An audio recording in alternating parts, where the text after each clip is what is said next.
네, 대한민국 최고의 정치 토크쇼가 되고 싶습니다. 정치 생쇼 시작하겠습니다.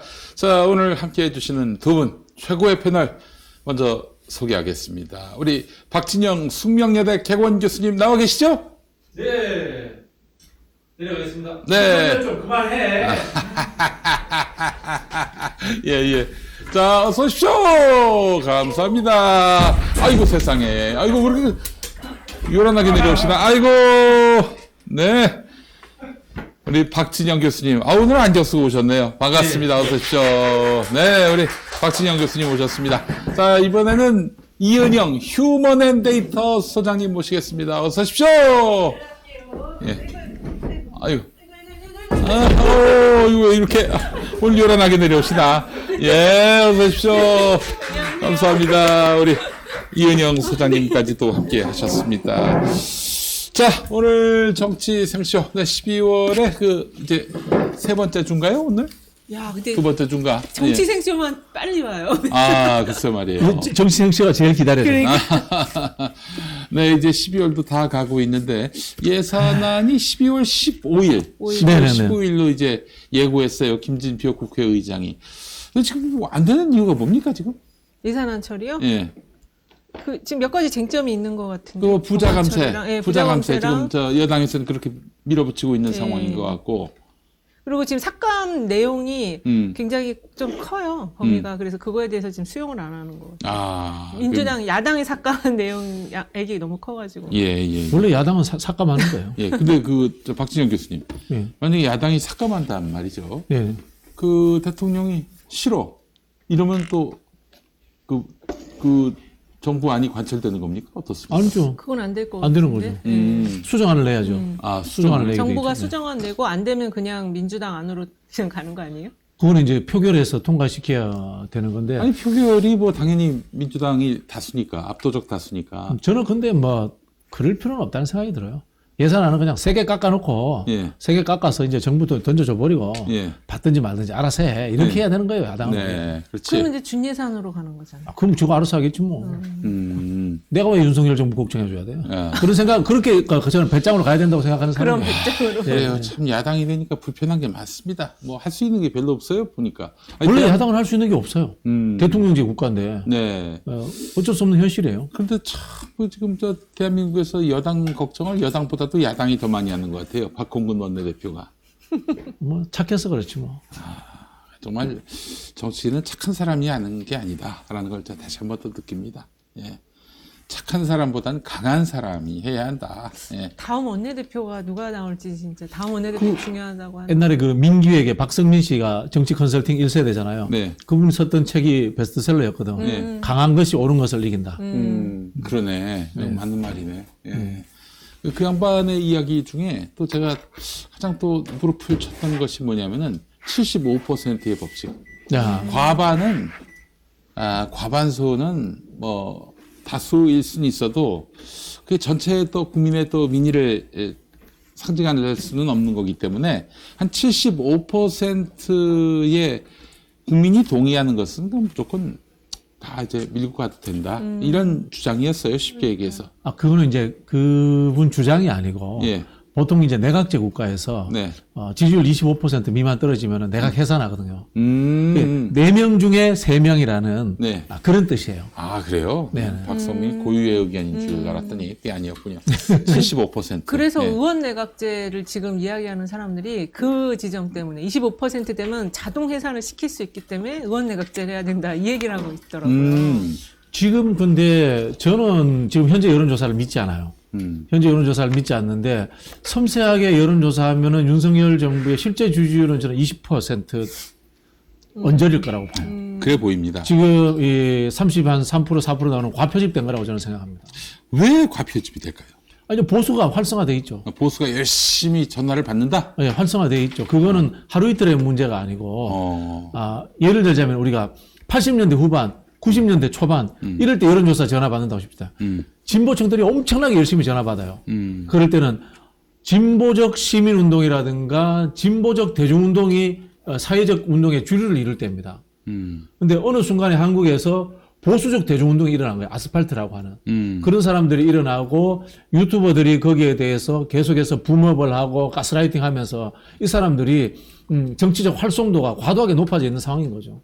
아니 그렇게 해석을 할 수도 있겠지만 저는 이제 기본적으로 한국은 보수가 많았어요. 많았는데 2017년 탄핵 때 그 보수의 일부가 정치적 각성을 해서 민주당으로 온 거죠. 그래서 민주당의 지지가 이제 30%대까지 간 건데 지금 최근 경향을 보면은 그 대통령 지지율 낮을 때는 민주당과 진보층이 활성화가 됐었거든요. 근데 네네네. 지금 그 한 2주 동안 그러니까 외교 랠리 있었던 그 주 동안에 민주당이 유야무야 뭐 한 게 없어요, 그냥. 그리고 존재감을 못 보였고 그러면서 활성화됐던 그 진보층이 지금 다시 사그라들면서 보수층이 이번에 화물연대 파업 중심으로 해서 또 다시 활성화가 됐다. 그렇게 네. 좀 정리해야 될 것 같고 이게 기본 보수층은 이제는 뭐 3-3 서로 팽팽한 구조로 되어 있는데 사회 분위기에 따라서 이게 조금 죽기도 하고 활성화되기도 하고 이런 상황이다. 그게 이제 전체 보수층이 이제 복원됐다라고 봐야 될 것 같아요. 대략 한 35%가 기본으로 가는 건데. 그쵸. 그 전에 좀 이제 숨어 있다가 좀 너무 창피하니까 예. 숨어 있다가 다시 조금 이제 활성화됐고 사실 그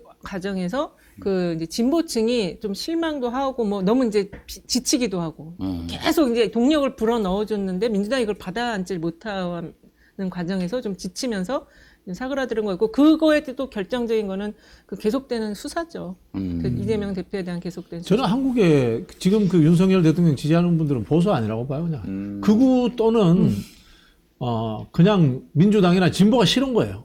안티테제의 사람들이지 자기 정체성이 분명한 사람이 아니라고 생각해요. 그냥 민주당이 싫은 게 싫은 거죠, 정체성이야. 싫은 거죠. 뭐가 싫은 게 정체성일 수는 뭐가 좋아서 좋은 게 정체성일 수는 있는데. 혐오를 정체성으로 하는 그 정치 세력들이 많았잖아요. 그러면 너무 그때도. 많은데요, 지금. 그 극우 파시스트들 아닙니까? 극우 파시즘이라고 생각해요. 네. 극우 파시즘이고 한국 사회가 이제 4.19 혁명이라든가 6월 항쟁도 혁명의 성격을 갖고 있지만은 혁명 이후에 청산의 문제가 한 번도 작동하지 않았잖아요. 그렇지. 그러다 보니까 이 극우적 파시즘, 친일적 잔재가 남아있다. 저는 그렇게 생각해요. 자, 그러면 이렇게 한번 얘기해 보겠습니다. 제대로 된 그 과거 청산이 없었다 이 말씀하셨는데 또 이렇게 얘기하는 분도 있습니다. 뭐 정권 때마다 이렇게 그 보복 그리고 이 타도 이런 것들이 너무 심해서 한국 정치가 이게 완전히 길을 잃었다 이렇게 보는 사람들도 있는 것 같더라고요. 뭐 그 부분도 동의하는데 결국은 우리가 사회를 보는 것이 정치 경제학적 구조의 문제로 보지 않습니까? 네. 구조의 문제는 한 번도 건들지 못하고 뾰족한 곳에 위에 삐져나와 있는 일부들, 대리자들, 대행인들, 네. 대행인들만 이제 대의민주주의에서의 대행인들만 날아간 거죠. 뭐 근데 이명박, 박근혜 이런. 그렇죠. 이제 대리민주주의에서의 대행인들만 날아가는 사회는 근본적 변혁을 이제 이루지 못한 사회가 되는 것이죠. 그렇지. 이명박, 박근혜를 구속시켰던 자들이 지금 이명박, 박근혜의 후예가 됐어요. 보수 정치의 후예가 됐어. 좀 전에 말씀하신 그 구조 분석이 저랑 좀 다르긴 한데 이게 지금 구구 파시스트라는 게 원래 이렇게 사이즈가 크진 않았고 지금 2030 세대가 이제 기성 세대와 노조를 보는 관이라든지 사회 갈등에 대한 입장 이런 게 조금 달라요.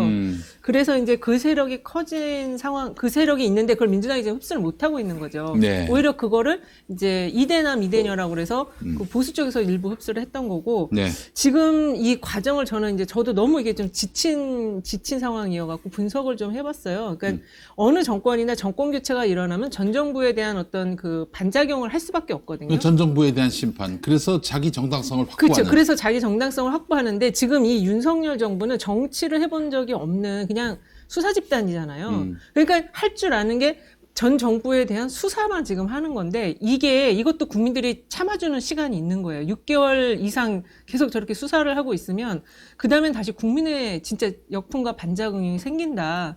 근데 지금은 아직까지는 그러니까는 이제 정권 교체가 됐기 때문에 이 정부에 대한 시간을 주는 거죠. 전 정부에 대해서 반작용을 통해서 네가 뭘 하려는지 그리고 우리가 정권 교체한 이유를 네가 좀 만들어 봐라. 지금 이런 상황인 것 같아요.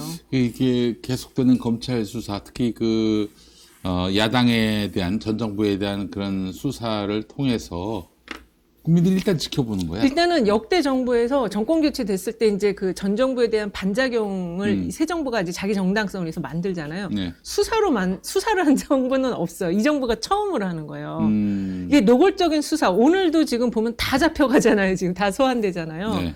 이런 정보가 없었는데 이것도 사람들이 지켜보는 거에 한계가 있고 그다음에 그 페이스북에도 올리셨지만 지금 윤석열을 찍은 사람들 중에서도 지금 불만층이 한 25% 나오잖아요. 네네, 이미 네. 이탈층이 뭐 한 12% 이상 나왔는데 불만층이 이렇게 있기 때문에 지금 이런 식으로 내년 초까지 끌고 간다? 이거는 저는 이제 그때부터 이제 역풍이 진짜로 불지 않을까. 아, 네. 그래요. 지금 오늘 제가 펜코 이대남들이 많이 모이는 펜코를 봤는데 이제 보수 정당을 지지하는 그 이대남들인데 와 69만 원, 69만 원이 아니라 69시간 주 69시간 노동. 신났겠네. 우와, 그거 폭발했어요. 아주 분노의 목소리들이 쏟아지는데, 네. 야, 야, 상당한 파장이 있겠다, 이 생각이 들더라고요. 우리 이제 일베를 보수라고 할 수는 없잖아요. 네. 그 일베 정권이에요, 이거. 네. 일베 정권 수준이에요. 네. 이명박 박근혜 때도 정진석 같은 사람이 저런 친일적 이야기를 대놓고 한 적은 없어요. 그렇지, 그렇지. 저렇게 대놓고 한 적은 없고. 예. 지금 대한민국 국민이 160명이 죽었는데 예. 국정조사 왜 합의해줬나고 난동 부리고 있어요, 장재원이. 이게 제정신이에요, 이게. 제정신. 예. 이건 뭐 보수 진보의 문제가 아니고 그냥 일베 수준이에요, 일베 수준. 그러니까 지금 현대 상황을 민주당이 좀 규정을 해줘야 돼요. 이게 지금 어떤 상황인 건지. 이건 지금 40년 전으로 시계를 돌린 상황이거든요. 네네네. 그러니까 그런 거에 대한 규정을 하면서 이거를 설명을 해야 되는데 그런 게 없이 그냥 원내 전략으로만 이거를 뭘 해보려고 하니까 이 국민들 입장에서는 지금 답답하기도 하는 거죠. 민주당을 지지했던 국민들 입장에서는. 예산 투쟁을 민주당은 굉장히 민생 투쟁이라고 잘하고 있잖아요. 국민들은 어렵고 잘 몰라요. 네, 저 보세요. 그 52시간도 개빡센데 69시간을 일주일 어떻게 일을 해? 일주일 내내 회사에 12시간 있어야 가능한 시간인데. 그러니까 이제 주 5일 근무로 쳤을 때 하루 13시간씩 일을 해야 하는 거 아니겠습니까? 예, 그죠? 집을 마련해줘, 회사에다가. 이 13시간이면 말이죠. 밥 먹는 시간 빼야 될 거 아니에요? 그렇죠. 아니, 그게 우리 압축적 근대화 산업화 독재 시기에 기숙사, 구로공단에 기숙사 있지 않습니까? 한 방에 3명, 4명 앉아가 자면서 네. 연탄가스 마시면서 일하던 그 시대예요, 저게. 달가스 맛이. 예. 아니, 그 시대예요, 진짜. 13시간이면은, 하루 13시간이면 밥 먹는 시간 더하면은, 오전 9시 출근해가지고, 밤 12시쯤 퇴근하는 거야. 예. 여긴 라인 돌리는 공장이라 노동 강도 열나 세다. 한 52시간도 2교대로 일주일 중 5일 출근인데, 워라벨 없음. 사람들 다 윤석열 쌍욕하는 중. 회사 사장만 좋겠지. 예. 야, 이거 정말. 주유수당도 뭐 없앤다는 거 아니야, 지금? 대통령은 술 먹고 수사하고 욕하고 그러고 있고 국민들은 일하고 자다가 일어나서 또 일하고 또 밥 먹고 또 일하고 이게 군사 정권 아닙니까? 이거 파고들면 꽤 괜찮을 것 같아요. 젊은 세대들 제일 열받죠, 저게. 소구될 거예요. 예, 이렇게 좀 민심이 꼭지돌 그 타이밍이나 이렇게 되는 모멘텀을 거지. 좀 정확하게 읽어서 피꺼솥 되는 거지, 피꺼솥. 피껏 피꺼솥 되는 거지. 피가 거꾸로 솟는. 네. 이거 제가 보기에는 화물연대 처음 대응할 때까지는 윤석열 정부에서 기획한 게 아니었어. 우연히 그렇게 한번 내 성질대로 한번 세게 한번 대응해봐 이렇게 했는데 그걸 딱 하면서 무당파층이 일부 좀 모이고 지지율 올라가니까 그 뒤부터는 지금 기획해서 나오는 걸로 봐요. 예. 시리즈별로 계속 나오고 있잖아요 지금. 그러니까 이게 그 빈곤 포르노 할 때까지는 완전히 정신 못 차리고 있었는데 그 타이밍에 뉴라이트 계열의 2명인가 몇 명이 들어갔대요, 청와대로. 그러니까. 그 사람들이 아는 거는 다른 건 다 몰라도 국정 운영할 때 이 화물연대 이 강경노조는 때려잡아야 된다. 이러면 좀 지지도 올라간다는 건 알고 있을 거예요. 그거는 기본적으로. 그래서 그걸 딱 그 타이밍에 한 건데 그게 이제 국민들이 볼 때는 이제 좀 대통령으로서 뭔가 좀 감을 잡았나 보다. 이렇게 살짝 인식이 됐는데 근데 그 리얼미터 월요일 날 조사를 보면은 자, 여론조사 바로 보겠습니다. 네, 그래서 예. 지지율이 이제 40% 뚫고 가야 되잖아요. 근데 네. 그렇게 안 됐어요. 꺾였어, 살짝. 네, 예. 살짝 꺾였습니다. 예. 그래서 이게 이제 꺾인 이유가 지금 공정조사가 41.5 나와가지고 40% 여론조사 공정. 네, 뚫고 예. 가냐 했는데 지금 리얼미터가 38.4%가 나와서 예. 꺾였는데 공정 걸 제가 좀 분석을 해봤는데 여기 타이밍이 좀 조사 타이밍이 약간 안 좋아요. 왜냐면 그게 2시에서 9시까지 하고 그 다음날 이틀 조사를 했는데 10시에서 12시 사이 했거든요. 요런 타임을 잡아서 조사를 하면 자영업자들이 아무래도 많이 들어갈 수밖에 없어요. 노동자들 받기 쉽지 않지. 그쵸. 그냥 직장 이런 거 다 안 되고 다 자영업자, 주부, 어르신들 딱 요 타이밍이거든요. 그래서 41.5가 나왔고 이게 지금 직업 그 독립변수가 안 보이더라고요. 직업 독립변수가 나왔으면 아마 자영업자층이 좀 많았을 거예요. 네. 야, 이런 식으로 해서 그 설계를 해가지고 특정 정파에게 좋은 결과가 나올 수 있게 한다면은 그 여론 조작 아닙니까? 살짝 기술적으로 할 수 있는 게 이제 그런 거죠. 왜냐면 직업 변수는 물어보나 안 물어보나 상관이 없어요. 그건 규제 조항이 옵션에 안 들어가니까. 네, 네. 그냥 그건 알아서 하면 되는 부분이거든요. 근데 어쨌든 그 테이블에는 직업 변수가 안 나와서 이 분포를 좀 알 수가 없었거든요. 그리고 뭐 지역이나 나이는 또 성별은 그거는 있는데 해야 되지만 사실 직업 변수가 이제 그걸 봐야지 이제 좀 대략적으로 이게 분포가 어떻게 자영업자 얼마나 잡혔고 주부가 얼마나 잡혔는지 그걸 알 수가 있거든요. 그리고 지금 자영업자를 지금 아주 망조들게 만든 정말 이 폭망하게 만든 주역이 바로 윤석열인데 그렇죠. 근데 자영업자에게 폭넓게 지지를 받는 왜냐하면 게 이제 참- 경기가 어려우니까. 경기가 어려우니까? 네, 어려우니까 이제 화물노조나 이런 거에는 반대할 수밖에 없고. 그리고 이제 아무래도 이게 지금 경기가 어려울 때 자영업자들은 뭔가 여당에 힘을 실려주려고 TV를 하는 많이 보잖아요. 강하잖아요. 자영업자들이 그런 그렇죠. 거예요. 아. 그 정치적 그 여론전 이념 투쟁에 제일 취약한 층이 그 아무래도 자영업자층이에요. 아직까지 자영업자. 그리고 이제 그 리얼미터가 꺾인 이유는 화물연대만 가지고는 안 된다라는 거를 얘기를 해주는 거예요. 화물연대 짓밟는 것만 것만으로는 안 갖고는 된다. 안 된다. 예, 왜냐하면은 지금 그 지난주에 나왔던 갤럽 조사도 보면 33% 나왔잖아요. 네, 이렇게 네. 그게 그래도 최근 한 3주간 5%포인트 쭉 계속 1%씩 상승을 한 거였거든요. 네. 근데 거기에 이제 부정평가 이유를 보면은 여전히 독선적, 독단적, 일방적이다. 이게 9% 제1로 나왔어요. 그러니까 이게 일시적으로 지금 뭐 반등의 효과는 봤지만 대통령의 기본적인 스타일은 안 변했다. 그리고 나서 지금 이 나오는 것들이 그리고 이제 그때 마침 도어스태핑 중단해버린 거죠. 그러니까 이제 부정적 요소가 제거된 거죠. 리스크를 이제 줄인 셈이 됐어. 그리고 나서 관저 본질이 정치로 바뀐 건 아닌데. 그렇죠. 예. 근데 사람들이 약간 이거를 좀 태도가 달라졌나? 왜냐하면 그때 관저 정치를 해서 뭔가 소통하려는 듯한 이미지를 살짝 줬거든요.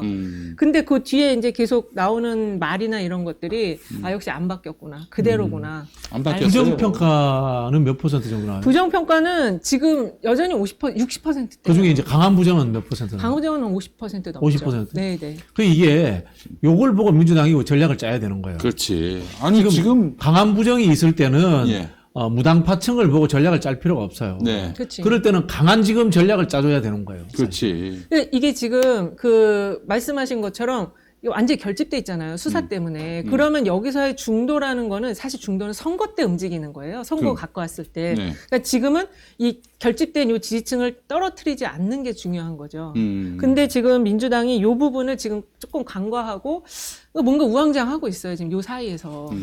그 지금 저기 우리 소장님도 그런 표현을 이게 막 우리 혼도에 대해서 쓰는데 무당파, 그다음에 부동층, 중도 이거 혼용해서 쓰면 안 돼요. 특히 중도라는 용어는 함부로 쓸 수 있는 용어가 아니에요. 중도라고 하는 것은 이념적인 부분을 포함하는 것이기도 하고 위치를 포함하는 것이기도 하고 그런데 이게 무당파와 그다음에 부동층과 막 섞여서 쓰고 있는 거야 지금. 그렇게 쓰면 안 되는 거예요. 이거는. 무당파랑 부동층은 거의 같은 걸로. 그래 무당파와 부동층은 같은 건데 같은 중도는 걸로 보고. 다른 개념인 거거든. 근데 이제 지금 중도라는 걸 확장성을 이야기할 때 많이 쓰기 때문에 그래서 지금 이제 막 그 민주당 지지자들이 저한테도 전화를 와서 지금 민주당이 가장 중요한 게 확장성을 추구하는데 확장성을 추구하려면 아젠다가 있어야 된다. 근데 지금 그게 없다. 그 지적을 많이 해요. 그렇지. 실제로 한국의 스윙보트가 몇 %, 되는 것 같아요? 한 15? 15? 절대 아니에요. 25? 절대 아니야. 그럼요. 3%야, 3%. 그거는 너무. 아니, 그러니까 이게 통계를 보시면은 네. 어떻게 나오냐면은 투표를 안 하거나 해가지고 의사를 표현하지 스윙보트 하는 사람은 3, 4%밖에 안 나와요. 아, 그래요. 이건 확실합니다. 제가 20년 동안 통계치를 확실히 지난 대선은 맞아요. 한 3%가 어느 쪽에 붙느냐. 이게 그래 한국의 유권자들은 마음에 안 들면 투표를 안 해버리지 다른 쪽에 가거나 이렇게 잘 되지 않아요. 이게 왜 그러냐면은 미국도 비슷한데 한국 사람들이 태어날 때부터 정당 일체감이라는 것이 굉장히 높아요. 일단 지역주의가 작동을 하고 있잖아. 그렇지. 지역주의가 작동하고 그다음에 이 민주화 세대, 산업화 세대 세대가 작동하고 있고 성별도 작동하고 있고 이런 부분들이 존재하고 있기 때문에 정당 일체감이 높아가지고 스윙보트 잘 안 해요. 다만 마음에 안 들면 투표하지 않거나 제3당을 찾아요. 근데 양당 구조에서 왔다 갔다 하진 않아요. 웬만해서. 우리나라가 그 제3지대가 있었잖아요. 제3지대가 분명히 있잖아요. 그게 한 15% 있는 거에 항상 있었어요. 그러니까 이제 제3지대를 찍긴 하는데 네. 양당 구도에서 스윙하지는 않는다는 거예요. 그치. 지금 이미 양강 구조가 고착돼 있으니까 그렇지만 그 안에서도 지금 보면 갤럽에서 보면 무당파층이 29%가 항상 있거든요, 지금. 그게 이제 선거 때 이게 양쪽으로 그게 흩어지는 무당파층이지 그게 이제 중도가 아니라는 거예요. 중도라고 하면 중도에서 자기 세력을 만들어 가지고 스윙도 해주고 합리적 판단도 해주고 이렇게 해야 되잖아요. 맞습니다. 그렇지 않다는 거예요. 대표적으로 이제 우리가 정치하는 사람들이 예를 들면 게 정동영의 잃어버린 500만 표 이야기를 하거든요. 잃어버린 500만 표 어디 갔냐? 투표 안 했어요. 투표 안 했어요. 이명박한테 간 게 아니야. 네. 투표를 안 한 거야. 아니 저도 죄송하지만 투표를 안 했어요 그때. 왜 그랬냐면 그때 진보가 많이 안 했잖아요. 아니 제가 뭐 정동영 형을 싫어하거나 그것도 아니고 뭐 그때 이명박이를 좋아한 것도 아니고 만약에 투표를 많이 해서 또 만약에 그 투표율이 높은데 이명박이가 됐잖아요. 그 투표율 갖고도 아마 또 광을 팔 것 같아. 그러니까 나는 이명박을 반대한다는 개념에서 어차피 정동영 안 될 것 같으면은 투표율이라도 한번 낮춰보자. 그 차원에서 제가 투표를 안 했어요. 우리 이제 보통 중도가 한 두 가지 층들이 있어요. 중도 리버럴 층들이 있어. 중도 리버럴 층들은 정치적 판단이 굉장히 다양해요. 주로 이제 제3세력 찾아다니는 사람들이야. 요새는 MG도 중도예요. 그렇죠. MG도 네. 이제 그러면 사이즈가 엄청 많다니까. 중도 3%가 리버럴이 아니고. 우리나라에 굉장히 많아요. 네. 굉장히 많은데 또 뭐가 있냐면 중도 온건이 있어. 이 사람들이 이제 스윙하는 사람들이 합리적 우리식으로 표현하자면은 정책 보고 판단하고 이런 사람들이 한 3, 4% 정도 돼요. 근데 이제 중도 리버럴은 유행 따라가는 거야. 어떻게 보면. 분위기 따라가는 거지. 분위기 따라가는 사람들이죠. 센데 붙는 거지. 센데 붙는 거지. 네. 그래요. 자, 이건 참 큰일입니다. 지금 민주당 같은 경우 한 민주당이 이거 보지 마세요. 60% 가까운 보지 마세요. 60% 가까운 지금 절대적 이 반대층들, 윤석열 국정 수행에 대해서 부정적으로 보는 층들, 이들과 함께 뭔가 좀 새로운 아젠다도 만들고 투쟁 동력도 만들고 그래야 되는데 지금 언론은 윤석열의 지지율 고작 30%대인데 뭐 몇 프로 올랐다 그때 막 한 60% 오르는 줄 알았어. 네. 하도 막. 아니 우리도 시험 봤을 때 제가 누차 하는 얘기지만은 100점 만점에 30점 맞는 거하고 38점 맞는 거하고 무슨 차이가 있어요? 지지율에선 차이가 있어요. 아니 왜냐면 40% 넘은 건 하나야. 이 공정 거. 근데 막 40% 넘었다 막 가까워졌다 막 난리가 났었잖아요. 네. 근데 저는 한 조사만 꾸준히 보고 있는데 한국갤럽이 네, 한국갤럽의 33%가 딱 맞다고 맞아요, 봅니다. 맞아요. 저도 예. 갤럽 것만 이용해요. 상승세 라는 점은 부인할 수가 없는 것이고요. 그러나 이 지금 윤석열이가 리스크 요인을 줄여서 그렇지 실제로 큰 게 빵빵 터지면은 그럼 다시 20%대로 떨어질 것이 확실하다. 아니 저는 갤럽에 상을 줘야 돼 진짜. 혼자서 독야청청 지금 자기네 자체 조세요 이거 매주 하는 거예요. 근데 궁금한 게 네. 리얼미터 같은 경우는 민주당 지지율이 압도적으로 높은데 한국갤럽 조사에서는 도리어 지금 국민의힘에게 밀리는 것 같아요, 민주당이. 그러니까 지금 역전이 됐죠. 네. 그러니까 그게 트렌드상으로 보면 맞는 거예요. 왜냐면 대통령 지지율이 올라가면서 국민의힘이 올라가고 민주당이 정체했거든요. 그러니까 네. 넘어가게 된 거죠. 네, 한국갤럽이 맞다. 네, 거의 네. 엇비슷했으니까 지지율 트렌드로. 근데 보면. 리얼미터는 또 압도적으로 또 민주당이 앞서요. 그래서 제가 리얼미터 이거 올라갈 때 트렌드가 좀 약간 로직이 안 맞는다고 얘기 표현했던 게 ARS니까 반응 자체가 세게 반응되는 거죠. 아니 그 당시에 보면 중도가 40%였어요. 지난주 리얼미터 그 이념 성향 볼 때 중도가 40%나 됐었다니까요. 그러니까 이거는 이제 보수가 좀 활성화돼서 중도라고 응답했을 수는 있겠죠. 근데 어쨌든 이 트렌드가 좀 잘 안 맞는다. 네. 근데 뭐 ARS에서는 지금 어쨌든 민주당이 다 40%로 국민보다 높습니다. 네. 우리나라의 이제 그 이념 지형이 보편적으로 보면 굉장히 오른쪽에 형성돼 있잖아요. 네. 한국 국민이 한 60% 보수예요. 보편적 이념 기준을 보면. 근데 이게 상대적인 거잖아. 상대적인 거니까 나는 중도라고 이야기하고 또 나는 진보다이라고 이렇게 이야기할 뿐인 거거든요. 그렇죠. 예. 예, 사실 한국에서 대놓고 보수라고 이야기하는 사람들은 극우예요. 그리고 한국의 보수들 보수라고 이야기 잘 안 해요. 중도라고 이야기해요. 네. 알겠습니다. 자, 우리 저 광고 좀 하고, 그리고 곧바로 또 이야기 이어가도록 하겠습니다. 퀵킷 족발입니다. 자, 족발을 시켰는데 이게 뼈다귀만 와서 돈 버렸다 이런 분들 많이 계십니다. 만족할 만한 족발을 찾고 계셨던 분들 이제 주목하시기 바랍니다. 김용민닷컴에서 가장 잘 나가는 고기 착한 족발이 이제는 퀵킷 족발로 돌아왔습니다. 퀵잇 아시죠? 퀵킷 족발. 아시는 분들은 다 아시는 그 맛. 쫀득 탱탱한 그 식감을 잊지 못해서 재구매율이 엄청난 제품이 되겠습니다. 퀵킷 족발은 한 팩에 순살 족발만 200g 들어있습니다. 순살 족발만 들어가 있어요. 예. 뼈 없어요. 뼈 없어요. 예. 번거롭게 뼈를 발라낼 필요도 없겠죠. 자, 그냥 해동한 다음 전자레인지에 3분 내지 4분 정도 돌리면, 네, 끝입니다. 끓는 물에 포장지째 넣고 3분 내지 4분 정도 중탕하면 더욱 맛있습니다. 게다가 가격 또한 어마어마하게 저렴합니다. 3팩에 16,900원인데요. 와, 이 600g이 16,900원이란 얘기예요. 한 근이, 족발이. 여러분, 이런 가격 보셨어요? 요즘처럼 고물가 시대에 저렴한 가격으로 쇼핑하시기 바라겠습니다. 자, 김용민닷컴은 로그인 때 전 상품 무료 배송입니다. 그냥 로그인 없이 하시면 좀 배송비를 내야 할지 모르겠습니다만은 로그인 하시면은 전 상품 무료 배송입니다. 쇼핑이 후원이다. 김용민닷컴입니다. 야, 네. 진짜 맛있네요. 네, 그럼요. 이건 뭐 아니, 김 사장님 왜 저렇게 많이 줘요? 난 적으려고. 아이고, 저 많이 달라고 한 적도 없었는데, 예. 이거 다 콜라겐이잖아요. 그럼 피부에 좀. 여성들한테 특히 와. 좋습니다. 이 피부에. 예. 맛있다. 새우젓까지 오는 건 아니죠? 와요? 아니, 새우젓 줍니까? 이거 정말 새우가 살아있네. 사구려 새우젓이 아니야. 아우, 새우젓 진짜 좋네요. 진짜 맛있네요. 아이고, 새우젓도 아주 그냥. 맛있어요. 너무 맛있어요. 이거 콜라겐 많이 드셔야 돼요. 콜라겐도 있고 콜라도 좀 주시면 안 될까요? 너무 맛있습니다. 네. 너무 맛있어요. 따봉. 아니, 이 족발 먹을 때 사람마다 스타일이 있어요. 살코기 좋아하는 사람이 있고, 껍질이나 콜라겐 좋아하는 이게 좋아하는 사람이 있고. 우리 김희 사장님 어떤 부위 좋아하세요? 다 좋아하죠. 다 좋아합니다. 아유, 불족발 너무 맛있다, 불족발. 야, 근데 진짜 맛있네. 이거 진짜 저 캔맥주랑 같이 먹어야 되는 거 아니에요? 치킨만 드지 마시고, 그 월드컵 때 치킨 많이 족발을 드시다 드세요, 보니까 족발을. 족발이 제일 좋아요. 네. 자, 족발 여러분 많이 사랑해 주시고, 네. 제가 근거 없는 이야기 하나 해드릴까요? 네. 우리나라의 족발의 유래가 어딘지 아세요? 어디입니까? 독일. 아, 독일에서? 우리나라는 원래 족탕이라든가 족을 삶아서 이렇게 많이 먹었대요. 근데 이렇게 먹는 게 원래 먹긴 먹었지.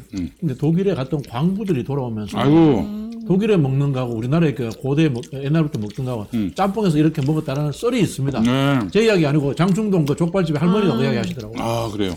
자, 콜라겐이 많은 족발에다가 콜다를 같이. 예. 아유, 좋습니다. 맛있어, 진짜. 와. 콜라겐 덩어리네, 콜라겐 덩어리. 이런 것도 여러분 좋아하셔야 돼요. 네. 근데 하나도 이게 음. 진짜 느끼하지도 않고. 음. 제가 원래 고기 잘 안 먹는데 이건 진짜 맛있네요. 너 이런 거 드세요. 특히 이런 건 이거 드셔야지, 이런 네, 거는. 매운 족발이 아주 맛있네요. 그래요? 응. 근데 뼈가 하나도 없네. 이거 어떻게 뼈를 다 발라냈지? 뼈를 다 발라냈지. 응? 어떻게 옛날에 옛날에 그런 거 있잖아요. 막 이거 뭐지? 입으로 씹어서 뼈를 발라냈다는. 그렇지. 아니, 근데 그 예전에 어떤 분이 장충동에서 회식을 했는데 그 후배가 선배한테 야자 타임 해도 되느냐. 야자 타임. 그래서 해라 했는데 이 후배가 끝없이 야자 타임을 한 거야. 그래서 이제 그만해라 했더니 됐어 임마 하면서 계속 또 그렇게 했던 거예요. 그래서 그 양반이 족발을 먹었는데 그 뼈를 던져가지고 정통으로 얼굴에 맞았어요. 예. 던진 사람 맞은 사람은 응? 다 아는 사람입니다. 우리가 다 아는 사람이요? 그래요? 영화 그 황해 보면은 김윤식이 족발 뼈 가지고 그 조폭들 막 때려잡잖아요. 아, 김윤석이. 김윤석. 아, 그 새우젓도 좋습니다, 정말. 새우젓이 새우젓 진짜 진짜 맛있네. 이거 실제 살려면 비쌀 텐데 이런 새우젓. 자, 지금 아주 탄 세일하고 있어요. 여러분, 세 팩에 16,900원. 한 팩이 200g, 순살 족발만 200g인데, 세 팩에 16,900원이면 어디 가서 이 가격으로. 그 뼈가 없어요. 뼈를 보내드리지 않습니다. 예.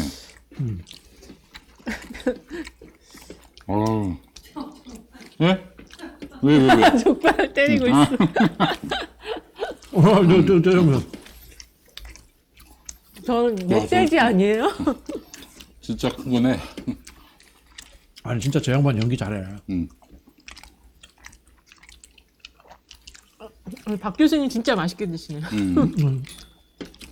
술을 잘 드시니까 술안주에도 아주 정말. 저 족발 좋아요. 족발 아주 좋아요. 치킨보다는 이게 좀 더 칼로리가 적게 나가지 않나요? 그렇지. 그리고 박 선배는 지금 이 국면에서 윤석열이 당장 한 몇 프로 내려가면은 위험 국면이라고 보세요. 지금도 위험 국면입니다만은. 이게 30% 미만이 호자가 되면 돼요. 25% 가면 위험성이죠. 지난번에 한번 갔었잖아요. 24%. 24%. 예. 결국 이제 국민의힘이 분열될 숫자가 중요한 거거든. 지금 그 대통령 지지율하고 국내의힘 지지가 거의 커플링 됐거든요. 거의 38이에요. ARS에서. 그리고 지금 전화면접은 33대 36이니까 이 당에서 이게 쪼개지면 이 지지율이 확 내려가는 거죠. 친윤과 비윤 여기서 이제 쪼개지면 윤석열 지지도뿐만 아니라 당 지지도가 떨어져야 위기 있어. 그렇죠. 일단 당 지지율 쪼개져야 돼 이게. 아니, 미디어 토마토 조사인가요? 네. 그 지난 대선 결과에 대해서 어떻게 생각하는가? 마음에 안 든다 35, 마음에 안 든다가 60, 네. 마음에 든다가 35. 네네. 이게 완전히 고착화됐어요. 그러니까 지금 이게 커플링이란 말씀하셨는데 그 윤석열 국민의힘에게 유리한 게 35, 불리한 게 60. 그쵸. 어떤 조사를 해도 그런 결과가 나와요. 그게 지금 이제 불만, 지난 대선의 결과에 만족하냐, 거기에 불만이다라는 게 58.4, 네. 만족이다가 34.1. 지금 말씀하신 대로 35대 6 구조거든요. 근데 이거는 정책 조사를 해도 거의 비슷해요. 거의 60% 가까운 숫자가 다 반대야. 55에서 60 사이가 다 부정평가를 내려주거든요. 그게 아까 말한 대통령 부정평가 50 이상이기 때문에 그런 거예요. 거의 고착화되어 있는 거고. 그 다음에 이제 윤석열을 지지했던 층에서는 불만자가 26.7, 만족하는 자가 65.4. 이미 이탈이 26 정도가 있는 거죠. 예. 그 다음에 이재명을 찍은 사람 중에서는 불만자가 88, 만족자가 8.2. 이렇게 되는 거고, 보통 지난 대선에서 누구 찍었냐 그러면 윤석열이 훨씬 높게 나와요. 이거는 그냥 사람들이 내가 안 찍었어도 이제 끝나고 나서 물어보면 내가 찍었다고 얘기해요. 편승. 이재명이 밴드웨건. 이겼으면 이재명 찍었다는 사람이 훨씬 많은 더 거지. 많아지는 거죠. 근데 지금 보니까 윤석열 찍었다는 사람이 42.4. 더 줄어요. 줄어 있어요. 이재명 찍었다는 게 48.7. 그러니까 이재명 지지자들은 아직 그대로 있는 거죠, 지금. 그러네. 네. 알겠습니다. 자, 이거 좀 치워주시고. 예? 족발 냄새를 없애기 위해서. 아이고, 그래요, 여러분. 바로, 어레브 소피클린 섬유향수 여러분들께 소개하겠습니다. 어디서 고깃집 가가지고 그냥 고기 냄새가 구운 냄새가 옷에 이제 붙으면은 오늘 드라이 클리닝하고 처음 입고 나갔는데 얼마나 황당하고 짜증나요. 오늘 이제 세탁소에서 맡겨가지고 딱 입고 왔는데 입고 출근했는데 오늘 저녁에 회식하재 고기 구워 엄청나게 구워 먹었지. 오늘 냄새가 그냥 주변 사람들이 막 눈치 주고. 자, 그럴 때는 여러분 이겁니다. 어레브 소파클린 섬유 향수입니다. 자, 기억에 남는 은은한 비누 향을 가지고 싶으신 분들, 간직하고 싶으신 분들을 위해서 김용민닷컴에서 어레브 소피클린 섬유 향수를 준비했습니다. 어레브 향수는 세탁 후 바로 착용할 것만 같은 포근하고 달콤한 향의 섬유 향수가 되겠습니다. 또한 코튼, 비누, 히아신스의 향을 모두 담은 인위적이지 않은 세련되고 깔끔한 향입니다. 까다롭게 엄선한 불가리아산 최고급 에센셜 오일과 프랑스 그라스 지방의 235년 역사를 자랑하는 향료 회사로부터 공급받는 프리미엄 원료를 사용합니다. 냄새를 단순히 향으로 덮지 않고 악취의 원인을 분해해서 근본적인 탈취에 도움을 드립니다. 자, 어레브 소피클린 섬유향수 룸 스프레이 100ml. 네. 16,900원입니다. 오, 엄청 싸. 한번 냄새 좀 맡아. 한번 있죠. 아까 뿌려. 퀴키 쪽발도 16,900원인데 3팩에. 예, 근데 이것도 16,900원이네. 이거 향 너무 좋다. 향 너무 좋은데요? 네. 오. 우리 이은영 소장님이 좋다면 뭐 좋은 거지. 그럼. 은은한 잔향 너무 좋아요. 아니, 좀 보니까 향수 좀 뿌려보신 분들 우리는 뭐 아무데나 막 뿌리는데요. 내가 좋아하는 향. 향 너무 좋은데? 너무 향이 내가 좋아하는 향이. 이거 아주. 저거 하나 사야 되겠다. 왜 기침을 입에다 뿌려요, 왜? 향수에 익숙하지 않았어. 너무 좋아요, 여러분. 향이 너무 좋아요. 이 향기를 어떻게 좀 맞게 해드릴 방법이 없나? 이게 약간 코튼 향인데 그거보다는 조금 더 향이 더 강해요. 네. 자, 그래요. 어레브 소피클린 섬유 향수. 이게 필요하실 때가 많이 있을 거예요. 특히 차 안에. 차도 좋죠. 갑자기 마음에 들어하는 사람을 태우는데 그 안에는 완전히 이제 홍어 삭힌 냄새가 나는 경우 얼마나 황당합니까? 예. 이런. 예. 자, 저분께도 매우 필요할 것 홍어 같습니다. 삭힌 향인가? 자, 여러분, 어레브 소피클린 섬유 향수 이거 하나씩 한번 휴대해 보시면 어떨까요? 16,900원. 요 하나에 16,900원? 네, 그렇습니다. 딱 여러분, 하나 사야 되겠네요. 여러분 정말 꼭 저는 하나 사려고 합니다. 바로 주문하려고 해요. 예. 자, 다시 한번 어레브 소피클린 섬유 향수 여러분의 많은 많이 안 뿌려도 된다. 조금 향이 강해요. 그래요. 이 상태로 한 열흘 갈 것 같습니다. 느낌에. 예. 알겠습니다. 자, 국민의힘 얘기 좀 한번 해보겠습니다. 국민의힘. 지금 안철수가 드디어 입을 열었습니다. 9대1은 말이 안 됩니다. 이렇게 얘기했어요. 9대1은. 9대1로 가는 건 정말 말이 안 되는 얘기 아니겠어요? 당심 9, 민심 1. 예. 아무리 유승민 같은 사람 되지 못하게 하려고 하지만은 지금은 7대3도 상당해요. 당심 7, 민심 3. 근데 이걸 9대1로 바꾸려고 한다. 이게 너무 좀 지나친 거 아니겠습니까? 그쵸. 이게 지금 부대를 잘 그냥 100%로 가라고 했으면 좋겠어요. 10대 빵으로. 네, 10대 빵으로 깔끔하게. 지금 그래서 많은 사람들은 뭐 윤석열이 점 찍는 그런 친윤 정치인한테 몰아주기 위해서다 이렇게 얘기하는데 맞는데 그 친윤이 제도권 안에는 없다. 이런 얘기들이 지금 이 보수 진영에서 나오고 있어요. 뭐 쉽게 얘기해서 강신업이를 차기 당대표로 세우려고 하는 것 아닌가 하는 그런 얘기가 나오거든요. 일단은 이렇게 얘기하면은 네. 제도권에서 활동하는 분들이 무슨 그 말도 안 되는 아니, 저는 인정해요. 소설 같은 소리 아니, 하는 저는 그런 가능성이 있다고 봐요. 그러세요. 가능성이 있다고 봐요. 선배님은 그럼 비제도권이군요. 아니, 뭐, 다, 제도권, 비제도권 다 포함하죠. 예. 저 일단 성향상, 제가 이제 이 가두투쟁 이런 걸 또 좋아하는 사람이다 보니까. 그렇지. 예. 예. 그런데도 익숙하고, 그런 이제 현장의 목소리를 많이 들어야 된다 이런 생각을 하거든요. 지금 민주당도 마찬가지잖아요. 여의도라는 섬에 갇혀 있으니까. 그렇지. 아니란 거예요. 국민들은 이미 마음속으로 윤석열 탄핵했어요. 그러면 이제 정치하는 사람들이 앞서서 같이 싸워줘야죠. 네. 그런 측면인데, 제가 요즘 이제 그 이야기를 어제 이동영 TV에서부터 많이 하고 다니는데, 이게 지금 기획되면서, 유럽의 극우 정당이 집권하는 과정과, 그것을 그대로 흉내내고 있다. 그런 이야기를 했는데, 화물연대라든가 이런 노동자들, 전장년이라 같은 사회적 약자들을 짓밟으면서 이념투쟁을 해요. 저 사람들이 우리 사회의 경쟁력을 ඝ아먹고 있다. 경제이익의 주범이다. 이렇게 이념투쟁을 하면서 한편으로는 뭘 하면은, 거리에서 보수가 대중투쟁을 해요. 아스팔트 보수. 한 20년 전에 아스팔트 보수 이런 게 없었잖아요. 보수는 20년 전에는 거리에 나와서 시위한 적이 없어요. 관제데모 외에는. 그렇지. 그렇단 말이에요. 근데 어느 순간에 보수가 거리에 나와서 대중투쟁을 해요. 근데 지금 대중투쟁의 수장이 누구냐? 말씀하신 것처럼 정광훈, 보수 유튜버. 그게 지금 강신업이 이 김건희라는 사람을 등에 업고 얹힌 거 아니에요. 그렇다면은 이 보수적 급진주의가 우리도 한번 직접 권력을 운영해봐? 이런 생각을 할 수 있다고 봅니다. 정광훈 목사가 늘 그런 생각을 했던 거 아니에요? 그래서 황교익 선생님 늘 죄송합니다. 황교안 앞세워서 그렇게 하고 김문수도 거기에 지금 포섭되어 있는 거 아니에요? 그렇죠. 예. 그런 흐름들이 만들어진다고 봅니다.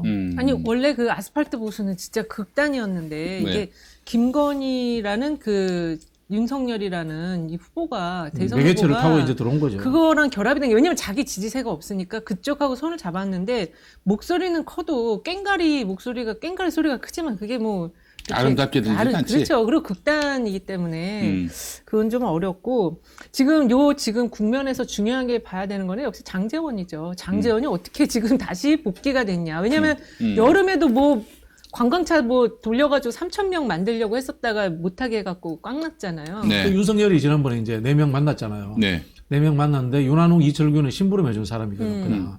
심부름 해주는 사람이고 장재원은 사고뭉치 친구야. 장재원이 아니고 권성동. 그러면은 잔머리 돌아가는 사람이 누구냐. 장재원밖에 없다라고 다시 윤석열은 판단을 한 거예요. 전당대회 국면에서. 그래서 장재원한테 어떤 롤을 맡긴 거다. 저는 이렇게 보여지고. 그다음에 이제 이 뒤건부터는 제가 이제 들은 정보나 첩보인데. 좋습니다. 예. 김기현에 대해서 완전 배제하지 않은 것 같아요. 김기현 당대표? 한번 해봐. 예. 이렇게 이제 윤석열은 김기현한테 그 정도를 이야기를 한 거고. 그 다음에 이 권영세는 이건 뭐 썰입니다. 정보지에 나왔던 이야기인데 여의도에 사무실이 있다가 폐쇄해버렸대요.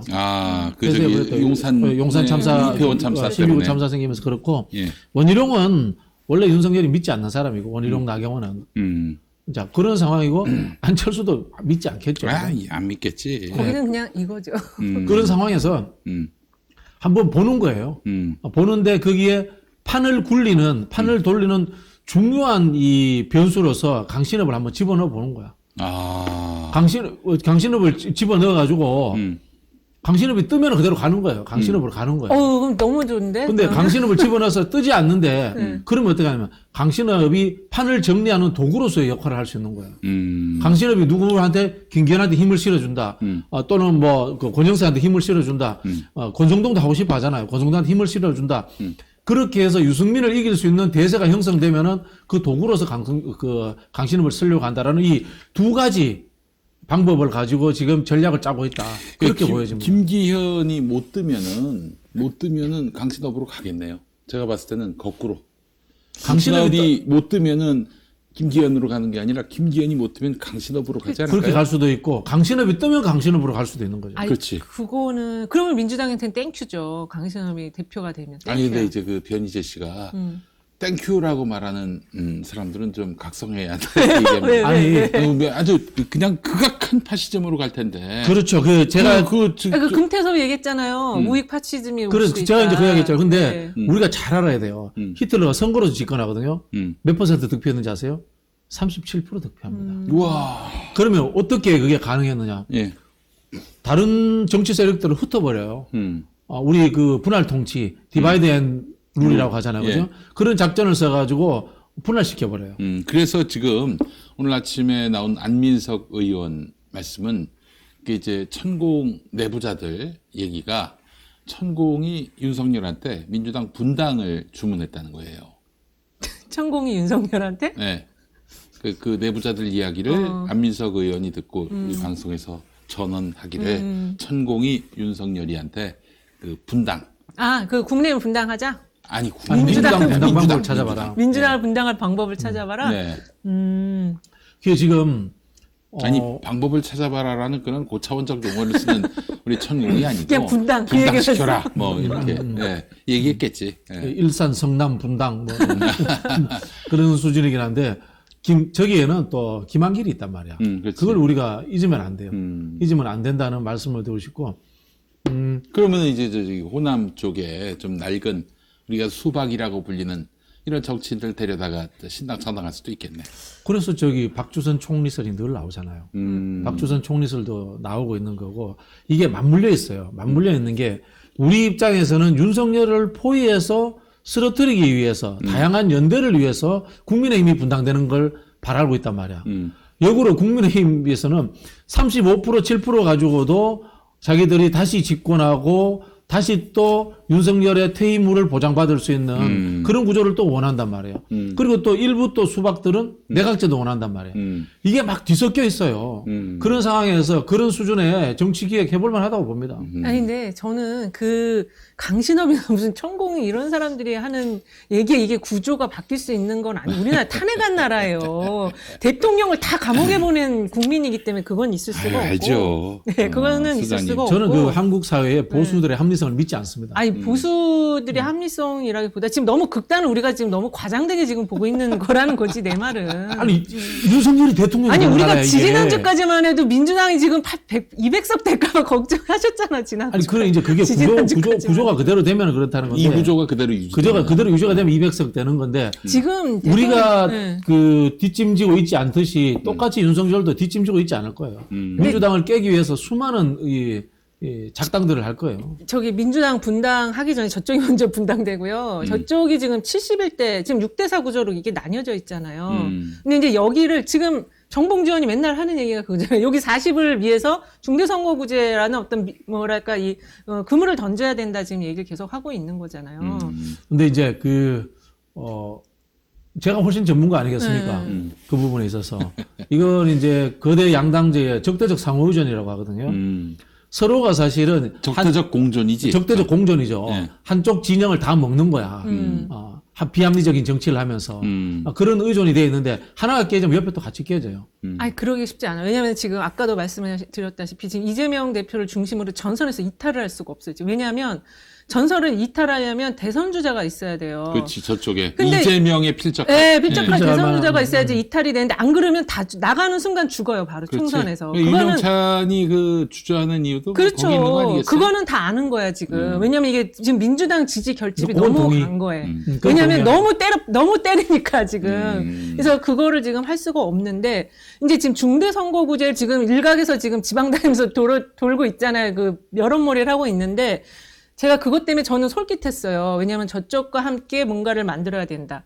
이게 민주당의 집권 전략이어야 되거든요. 왜냐하면 이념 성향의 구조를 바꿔서 확장을 해서 민주당의 집권 전략은 아니고 아니, 그러니까 윤석열 이게- 탄핵 전략이지. 아니, 뭐 탄핵이든 뭐든 어쨌든 민주당은 기본적으로 이 나라의 집권을 해서 이 나라를 어떻게 끌고 갈 건가 그걸 항상 연구를 해야 되고 노무현 대통령은 항상 그 연구를 했어요. 우리 민주당이 센터로 들어와야 되고 보수를 더 밀어야 된다. 이 고민을 항상 하셨었거든요. 근데 어쨌든 지금 그 중대선거구제에 대해서 저도 솔깃했는데 지금 이게 당내에 있는 사람들한테 내가 물어봤거든요. 민주당은 절대 안 된다는 거예요. 왜냐하면 그렇게 되면 수도권과 호남에서 민주당의 의석을 잃는다. 그래서 그거는 받아들일 수 없다 이렇더라고요. 시뮬레이션을 해보면은 이런 거거든요. 수원이 지금 5개 선거구 아니겠습니까? 네네. 갑을, 병정, 무도 있어. 무까지. 무. 예. 무까지 있어. 5군데인데 네. 만약에 이제 중대선거구제로 바뀌면은 수원이 이른바 하나의 지역구가 되는 그렇죠. 거고, 그리고 그러면 쟤네가 1, 2, 2 개는 3등이 가져갈 거야. 1, 2, 3등을 만약에 한다면은 여기는 민주당은 이 5명의 국회의원이 치고받고 싸워야 되는 그런 상황이 되잖아요. 그렇죠. 제가 이제 요즘은 이제 나이 들어서 안 하는데 예. 17대 18대 때만 해도 그거 시뮬레이션 담당자였잖아요. 선거구 획정위원회 제가 실무자로도 참석을 했는데 네. 그 과반 정당은 안 나와요. 중대선거구제. 중대선거구제 그러니까. 과반 정당은 안 나오는데 선거구제를 바꾸면은 민주당과 뭐 이렇게 진보 또 중도 진보 이 정도 볼 수 있는 세력들이 연합을 하면 늘 과반 이상이 넘게 나와요. 그래서 이제 그 대목 때문에 중대선거구제는 민주당 안에 핵심 지지층들이 그걸 받을 수가 없을 거다 이런 지적을 하더라고요. 그런데 이제 자기 희생 없이 집권할 수 있나요? 아니면 자기 희생 없이 탄핵할 수 있나요? 그런 아니야. 부분이 이제 민주당 200석 다 먹고 탄핵을 하지 뭐하러 200석은 안 돼요. 200석은 잃으면서까지 탄핵의 세력을 민주당이 만드냐. 아까도 이야기했지만 제가 이제 적대적 상호의존이라고 했는데 민주당이 200석 나오면 저기 101석 나와요. 탄핵 저지 세력이 만들어지는 거야. 그 상황이 있는 거예요. 그러니까 지금 윤석열이 있는 때에는 중대선거구제 전환이 좀 뭐랄까 적합하지 않다는 생각이 좀 드네요. 네. 근데 이제 그러면은 우리가 200석을 못 넘기죠. 저들은 100석을 넘기죠. 중대. 그럼 탄핵이 안 되는 상황, 탄핵을 할 수 없는 상황. 소선거구제로 가면은. 소선거구제에서는. 네. 소선거구 하여튼 쟤네도 어쨌든 자기네 핵심 지역이 있으니까 100석은 그렇죠. 넘어간다. 지역주의가 작동하고 있기 근데 때문에. 지금 그 150석이잖아요. 그 최저의 그 선이. 근데 그게 지금 71대 45로 지금 나뉘어져 있잖아요. 공천은 윤석열 손에 있잖아요. 문제는 이런 거잖아. 지금 예를 들자면 이런 거잖아요. 국민의힘이 분당되는 상황이라고 하는 것은 공천을 앞두고 윤석열이 주도하여 공천 학살을 해서 현역 의원 한 3, 40명이 나와가지고 새로 당을 만든다. 그 사람이 당선될까? 소선거구제 양당자에서 불가능한 거예요. 가능하다면은 이재명 후보가 다음에 압도적으로 대통령이 된다. 뭐 그 길을 누구도 막을 수 없다라는 믿음이 있다면 아마. 아니 소선거구제 하에서 민주당이 180석만 갖는다면 그다음은 이재명 대통령 그냥 되는 거예요. 왜냐하면 지금 그 여의도의 주변에서 이제 어떻게 보냐면 지금 이렇게 이재명을 죽이려고 하는데 이거 못 죽인다. 앞으로 한 3, 4개월 안에 못 죽이면 그다음은 완전히 이재명판으로 간다. 총선 압승, 지선 압승, 대선 간다. 나는 그 이야기에 동의하지 않는 게. 그렇게 보고 있어요. 그 이야기에 동의하지 않는 게 그건 그 전략이 아니에요. 저는 이제 한국에서 그럴 수도 있지. 한국의 전략이 아닐 전략가들 수도 대부분 다 인정 안 하잖아. 대부분 다 무시하잖아요. 저는. 네네네. 이런 책 보지 말라고 대놓고 이야기하잖아요. 그게 왜 그러냐면은 아니 나 요거 음식을 올려놓으려고 했어. 전략은 무조건 보수적 기조에서 짜야 되는 거예요. 저 늘 그 이야기 하잖아요. 그 네. 손자병법에 손무가 그 이야기 하잖아요. 예. 뭐 지피지기면 100점 불태라. 지지 않는 것이 전략의 핵심인 거고 예. 클라우베츠비치라는 사람도 전쟁론에서 무슨 이야기를 하냐면은 총력전이라는 것을 해서 이겨야 되는 것이지 신묘한 꾀로서 이기는 것은 존재하지 않는다는 이야기를 해요.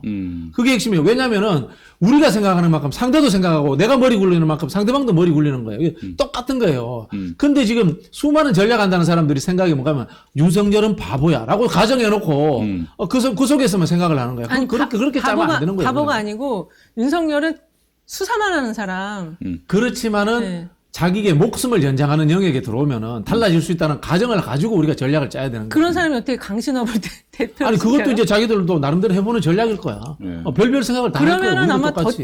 더 뛰쳐나올 것 같은데. 예를 들면 60년 저도 뛰쳐나올 그런 것 생각을 같은데? 하잖아요. 우리가 지금 중대선거구제 내 의석을 몇 개 내놓을 수 있는 중대선거구제도 생각해보자라는 생각을 하잖아요. 똑같이 생각할 수 있어요. 똑같이 생각할 수 있어요. 아니 근데 이제 희망사항과 전략을 혼돈하면 안 돼요. 저 중대선거구제로 가게 되면은 150석 넘는 당이 없다 없죠, 이런 없죠. 말씀하셨고 아니, 소선거구제로 가면 그래도 180석이 된 적이 있었잖아요. 그렇죠. 지난번 된 거죠. 그 윤석열 탄핵까지 가려면은 적어도 200석이 돼야 180석은 되잖아요. 200석이. 근데 중대선거구제로는 150석도 안 된다면서요. 그러면 어떻게? 나머지 이제 저쪽에서 나머지 당들이 생기는 3당이 거죠. 생겨서 가져가. 그래서 연합을 다당제가 되는 거죠. 그래서 다당제가 나는 되는 머리가 거죠. 돌이라서 못 알아들었습니다. 그럴 수 있겠네. 자, 지금 3당, 4당 이런 쉽게 것들이 예를 들게요. 생기면, 지금 네. 국민의힘이 115석인가 114석인가 그렇잖아요. 115. 네. 115석인데 신윤이라고 하는 게 한 75명 되잖아요. 네. 비윤이 한 40석 되잖아요. 네. 자, 근데 이게 이 사람들이 이대로 선거구제로 간다. 네. 그럼 현재 40석 공천 안 줘버려. 그러면 115석 당선될 만한데 전부 다 친윤 꼽아버리는 거예요. 네. 소선구제 하에서는. 네. 그리고 우리가 180 한다. 또 110석 한다. 탄핵 불가능한 거예요. 예. 자, 다당제로 갔다고 칩시다. 중대선거구제로 갔다고 칩시다. 네. 윤석열이 115명 다 자기 사람 꼽아. 예. 45명 공천 안 줘. 예. 근데 이 45명 나와가지고 이 사람들이 예. 중대선거구제 하에서 당선될 가능성이 있는 거야. 2등, 3등에서. 그렇지. 예. 그러면 이 사람들이 들어오면은 윤석열 편들어 주겠어요? 반윤이지. 반윤이 되죠. 아니 지금 대통령 그러니까 이제 계산법이 나오는 거예요. 탄핵을 염두에 두지 말고 다음 총선에서 180대 110 나오잖아요. 그럼 윤석열 정부는 그냥 식물 정부예요. 저는 거기에 동의하지 않아요. 그래요? 그다음에 거기에 동의하지 않아요. 그다음에 바로 그런 상황에 지상군에- 동의하지 않아요. 저는 못 살겠어요. 윤석열 치하에서. 저는 윤석열 치하에서 못 살겠고 그 나도 다음에 민주당이 마찬가지야. 180석 되는 게 저는 중요하지 않다고 생각해요. 저는 윤석열 진짜 쫓아내야지. 저는 못 살겠어요. 그러니까 중대선거구제로 가게 되면은 200석을 넘길 수 있다. 반윤을. 그렇죠. 예. 그래서 이게 지금 이 지지층 안에서 이 논쟁 사항으로 지금 난 부상하고 지지층하는 있어요. 논쟁이라고 생각하지 않고 국회의원들의 이익관계라고 생각해요. 민주당 국회의원들은 윤석열이 계속 삽질해줘가지고 현행 소선구제 하에서 지금 현역들이 그대로 다시 당선돼서 말씀하시는 것처럼 윤석열 정부는 식물 정부가 돼 이런 이야기를 하고 있는 거고 지금 거리에 나와 있는 국민들은 국회의원 한 석이라도 좋으니까 대통령 자리 빨리 뺏어와가지고 우리 정말 그 거리에 나와서 이렇게 고생하지 말자 이런 생각을 하고 있는 거예요. 그러니까 이제 지금 우리 국민들 같은 경우에는 이게 어떻게든 이 상황이 타개되기를 바라는 마음을 지금 갖고 있는 건데 참 근데 지금 우리 민주당 의원들은 윤석열이가 계속 헛발질을 해가지고 그렇게 해서 자기들에게 그 이익으로 돌아와서 다음 선거 때 무난하게 당선될 수 있는 것, 재선될 수 있는 것 이걸 바라고 있는 거 아니에요? 근데 그 인간들 때문에 여기까지 온 거 아니야? 윤석열이가 당선되고 정권을 내주고 그대로 갈 수는 없는 거지. 그러니까 이제 민주당은 정치개혁이 아마 이제 정치개혁 여러 가지가 있는데 이제 제도개혁은 중대선거구제하고 그 대통령 중임제거든요. 근데 아마 이제 공천에서 이제 저쪽도 변화를 하게 되면 민주당도 변할 수밖에 없고 지금 현역들은 다 경선을 할 수밖에 없을 거예요. 그렇게 해서 이제 뭐 물갈이를 하든 세대 교체를 하든 그런 방식을 취할 수밖에 없는데 그때까지 과연 이제 이재명 대표가 앞으로 1년을 더 버텨줘야 되니까 이제 그게 좀 깝깝한 거죠. 이 대표가 이게 지금 자리 지키기 어렵나요? 저는 그렇지 않다고 저는 보는데. 끝까지 그런 지킨다고 부분은 봐요. 이 대표의 저는 뭐 사법적인 문제는 걱정하지 않아요. 다만 이 개파별로 워낙 지금 예를 들자면 박영선 의원이 무슨 이야기를 하냐면은 이재명 사법 리스크였는데 공천권 내놔라. 이게 무슨 연관관계가 있어? 뭔 개소리야 그건 진짜.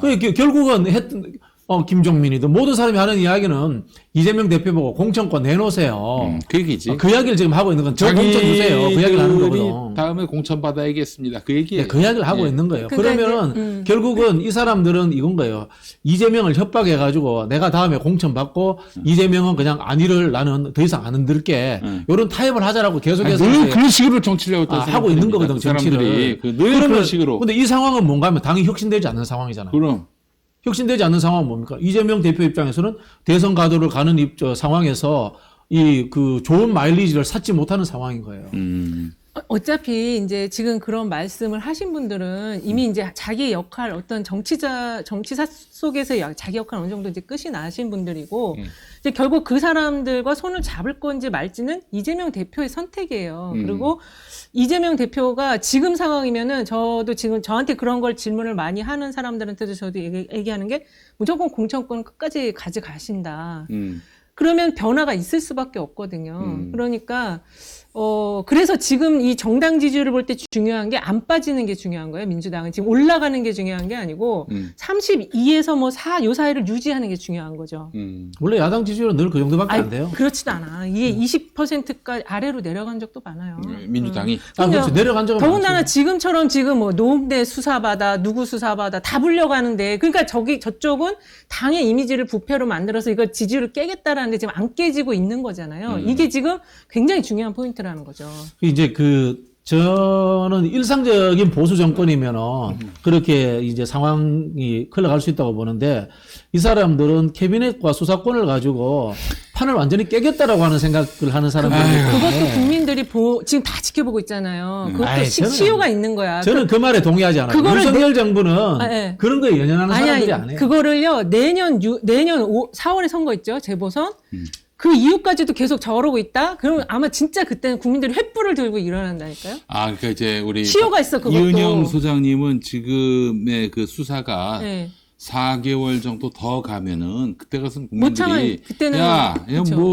뭐 당장에 구속시킬 것처럼 얘기하더니 아직도 질질 끌어? 야, 계속 뭐 범죄를 만드는구나. 그렇죠. 이러면서 국민들이 이제 반발할 것이고. 왜냐면 지금 그 원칙 수사인데 정치보복 수사가 55대 43 이 정도 나오잖아요. 이 정도 나올 수가 없어요, 사실은. 그러니까요. 이게 네. 뒤집어진 거거든요. 요게 55에서 한 58, 60까지 가면 이건 이제 판이 끝나는 판인 거죠. 이제 그걸 윤석열 정부의 성격 규정의 문제인데 저는 군사 정권의 버금가는 검찰 독재 정권이라고 생각하기 때문에 우리가 이야기하는 절차적 민주주의라든가 또는 여론의 향배에 대해서 저는 저 사람들이 신경 쓰지 않는 사람들이라고 생각해요. 그냥 수사권과 이 공권력이라는 것만 갖고 있으면은 지지율이 5%가 되든 10% 되든 우리는 아니 선거가 있는데 어떻게 신경을 안 써? 두드려 잡는다 이렇게 생각할 거예요. 내일이 이제 저 집권이 만료되는 날이라 할지라도 여론조사 신경 안 쓴다. 뭐 저는 그렇게 봐요.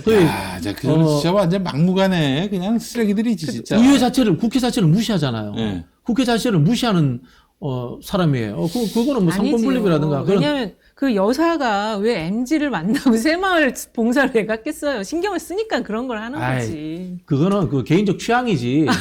또 그렇게 보는 분도 취향이라고 있어요. 봐요. 그 김태형 소장 같은 분은 네. 그건 지가 하고 싶었던 그 꿈을 언론 앞에 자랑하고 싶고 현실 자기 드러내고 앞에서 싶은 실현하는 거고. 욕망의 그래서 문제지. 그걸 정치의 영역이라고 저는 보죠. 아니 또- 그 천공이 지시를 했대 왜 분당하라고. 아니, 그러니까 그 그게- 기조 안에서 움직이는 거지. 그거 지금 저쪽도 뭐 똥꼬시 타는 상황이에요 지금. 이제 제가 자꾸 이런 이야기를 하는 건 뭔가 하면은 우리 진영 내에서 윤석열 정부를 좀 안일하게 보는 경향이 있어요. 사실은 윤석열이 검찰총장 할 때부터 우리가 안일하게 봤고 그런 것들 때문에 이런 상황을 실제로 맞이 안 뭐 하고. 노영민이니 이런 인간들이 거기가 아니라고 봤지 다른 설마 사람. 설마 윤석열이가 저 정치하겠냐 이랬었어요. 쉽죠. 문 우리도 대통령도 평론할 때 그런 이야기 했어요. 설마 윤석열이가 대통령이 되겠어? 이런 이야기 했거든. 근데 돼버린 거야, 이게 상황이. 그러니까 정치적인 반동이 이런 사고가 난 거지. 예. 유시민 장관이 그렇게 표현했잖아요. 정치적 사고가 난 거라고. 근데 어쨌든 이런 말도 안 되는 비정상의 상태를 계속 방치해서는 안 될 것 같고요. 국민들이 나서야 한다고 보고 저는 그래서 이은영 소장님 4, 5개월 후에는 사달이 난다라고 말씀하셨는데 제 이야기하고 좀 많이 닮은 것 같아요. 저는 내년 상반기에 아작이 난다 이런 아니, 저희 입장이거든요. 퇴진 논자시잖아요. 그럼요. 저는 탄핵 논자잖아요. 탄핵. 아니 여기도 탄핵이야 근데 지금. 이제 좀 탄핵이든 저기 타도든 끌어내린다. 망명 가든 뭐 하여간 탄핵은 법률적 용어고 퇴진은 행태의 용어인데 저기 타도는 뭡니까? 타도도 행태죠. 그대로 하겠습니다. 예. 타도록 하겠습니다. 타도. 예. 하여튼 지금 내년 상반기 지금 연말에는 민주당이 좀 부진한데 워낙에 지금 아무데나 막 칼을 쑤셔대고 비트니까 근데 이게 장기화되면 국민들에게 굉장한 피로감으로 다가올 것이고 야 너희 거는 수사 안 하면서 야당만 터냐? 이런 얘기가 분명히 비등할 것이고 그렇게 된다면은 결국에는 이 정권은 궁지에 몰릴 것이다라는 생각이 돼. 우리는 이런 생각을 가지면 또 쟤네들도 생각할 수 있단 말이지. 그래서 적절한 시점에 또 양념을 치면서 이게 정당한 수사다라는 점을 또 강조하기 위해서 억지로 아무개를 또 집어넣고 거 봐라. 우리가 그 필요하니까 수사한 거 아니야? 뭐 이렇게 또 이제 이야기하고 용공 조작이라도 할 사람들이에요. 그럼. 저 사람들은. 네. 지금 돌이켜 생각해 보면 박근혜 정부 4년 동안 한 거 6개월 동안 그만큼 더 사고 많이 쳤어요. 그렇지. 예. 그러면은 박근혜 정부 탄핵됐는데 왜 윤석열 정부 탄핵 안 되냐는 거지. 그래서 이 사람들은 박근혜 정부는 임기 후반부였고 그렇지 임기 후반부에 마일리지가 그렇죠. 많이 이제 쌓였었고. 마일리지가 쌓였던 것도 네. 있고, 그다음에 정보를 잡는 법, 그다음에 사정기관, 공직기관을 잡는 법 이런 부분에 있어서 박근혜 정부보다 유능한 측면이 있는 거예요. 왜? 자기가 그 출신이니까. 그렇지. 예. 근데 그것도 시효가 있다고 저는 보는 거고 그 시효는 이제 탄핵이라는 절차보다는 선거라는 국면의 과정에서 이제 꺾이면 이제 끝이 난다 이렇게 자, 보는 거기 거죠. 동의하잖아요. 야, 어쨌든 뭐 탄핵이다, 선거를 통한 심판이다. 네. 김용민은 타도다. 국민에 의해서 끌려 내려온다. 그게 다 예. 타도죠 뭐. 이런 입장입니다. 예, 어쨌든 흑묘든 백묘든 이 윤석열과 함께 가는 이상 대한민국엔 미래가 없습니다. 당장의 생존도 불가능하다. 지금 저기 경제 상황이 아주 매우 안 심각하고요. 좋아요. 네.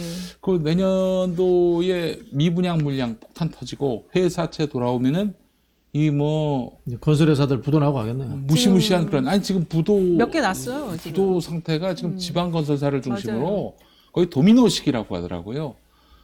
이렇게 되면은 뭐 건설사가 무너지면은 또 저기 빚을 빌려준 은행은 또 어떻게 될 것이며 이 경제의 그 큰 그 요동이 예상이 되는 것이고 저는 근데 이제 그 결국 윤석열이 무너지는 거는 그 내부로부터 무너진다고 생각을 하는데 강신업이가 그 만약 당대표가 된다면은 더욱더 앞당겨지지 않겠는가. 뭐 저는 뭐 강신업이가 되면은 열라땡큐 이런 입장은 아닙니다만은 그러나 그 강신업의 등판 자체가 국민들에게 굉장히 큰 충격과 함께 분노를 자아내게 할 것이고 그리고 행복 하나하나가 다 이제 그 자기들에게 부메랑으로 돌아올 것이다. 이렇게 판단하기 때문에 저는 뭐 이제 그 시간이 다가오고 있다.